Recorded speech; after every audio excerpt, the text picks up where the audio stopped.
ఈరోజు మా ఊర్లో ఉండే గుళ్ళోని మేము ఎంగిలి పువ్వు బతుకమ్మ మొదటి రోజు పూజ చేస్తారు కదా, అమావాస్య రోజు ఆ పూజకి వెళ్ళామండి టెంపుల్కి. ఇదిగోండి ఇక్కడ బతుకమ్మని ఇలా పేర్చారనమాట. నేను కాదు, మా ఫ్రెండ్ది ఇది. సో తను నన్ను గుడికి తీసుకెళ్ళారండి. బాగా జరుగుతుంది, చాలా బాగా ఆడతారు అక్కడ. ఎంగిలి పువ్వు బతుకమ్మకి ఆడతారంట. నాకు తెలియదు, నేను రాయలసీమ నుంచి అండి. సో నాకు బతుకమ్మ గురించి ఏమీ తెలియదు. సో తను పిలుచుకెళ్ళారనమాట. పిలుచుకెళ్తే అక్కడ చూడండి పూజ, అక్కడ గుళ్ళో ఫస్ట్ పూజారి గారు దుర్గాదేవి ఎదురుగా అందరూ తీసుకొచ్చారు. చాలామంది బతుకమ్మల్ని ఇలా పేర్చి తీసుకొచ్చారు. అక్కడ పెట్టి పూజారితో పూజ జరిగిందండి. ఫస్ట్ పూజ అయ్యాక అందరం కలిసి మళ్ళీ గుడి బయట ప్రాంగణంలోని అందరం బతుకమ్మ ఆడుకున్నాము. చూడండి పూజ, ఇప్పుడైతే పూజ జరుగుతుంది ఇక్కడ.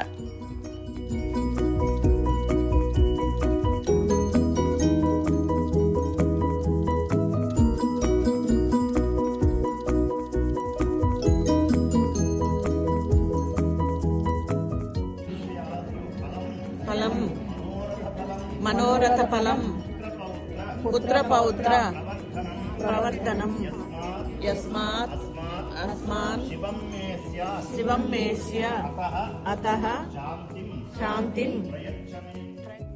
చూడండి పూజ అంతా అయిపోయాక మళ్ళీ అందరూ ఎవరు చేసిన బతుకమ్మలను వాళ్ళు తీసుకొని గుడి బయటకు వచ్చేసామండి. బయటకు వచ్చేసి అన్నీ ఒక చోట పెట్టి ఇంకా చుట్టూరా బతుకమ్మ పాటలు పెట్టుకొని డ్యాన్స్ చేశారనమాట అందరూ. నేను కూడా చేశాను. ఓకే, చూడండి డ్యాన్స్ చూడండి.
తర్వాత ఆడుకోవడం అయిపోయాక అన్ని బతుకమ్మలకి ఇట్లా హారతి ఇచ్చారండి. చివర్లోని హారతి ఇచ్చాక ఎవరి వాళ్ళు తీసుకొని చూడండి ఇక్కడ పెద్ద తొట్టి పెట్టారు. తొట్టి పెట్టి దాంట్లో నీళ్ళు నింపారనమాట. నీళ్ళు నింపి దాంట్లోనే నిమజ్జనం చేశామండి. అన్ని బతుకమ్మల్ని దాంట్లోనే నిమజ్జనం చేశారు. చేశాక అమ్మవారికి అటుకులు బెల్లము ప్రసాదంగా పెట్టారంట. అందరూ ఒకళ్ళకొకళ్ళు పంచుకొని తిన్నారనమాట. ఆ ప్రసాదం పెట్టింది ఇంటికి తీసుకెళ్ళకూడదు, అందుకని ఇక్కడే అందరికీ ఒకళ్ళకొకళ్ళు పంచేసుకున్నారు. తర్వాత మళ్ళీ గౌరమ్మని చేసిన ఉంటుంది కదా, పైన పెట్టిన గౌరమ్మని, అది ఇట్లాగా హారతి ఇచ్చి అది అందరికీ ఇట్లాగా గంధంలాగా అందరికీ పూసారనమాట ఆ పసుపుని. ఇక్కడ కూడా ఏదో పాట పాడారండి, చాలా బాగుంది ఆ పాట. ఈ విధంగా ఈరోజు ఎంగిలి పువ్వు బతుకమ్మ జరిగింది. Thanks for watching. Please like, share, subscribe.